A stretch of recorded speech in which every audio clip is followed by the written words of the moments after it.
సదాశివమయం. ఎదుటివారు మీ యొక్క మాట వినాలంటే 2 తమలపాకులు పచ్చకర్పూరంతో ఈ చిన్న పరిహారాన్ని చేసి చూడండి.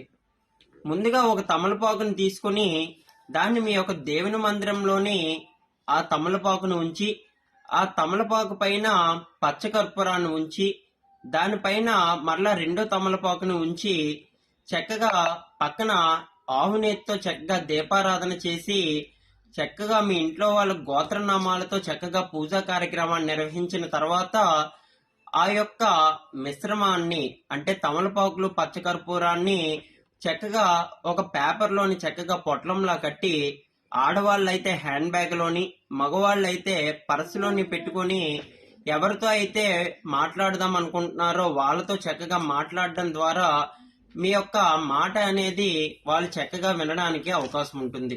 సదాశివమయం.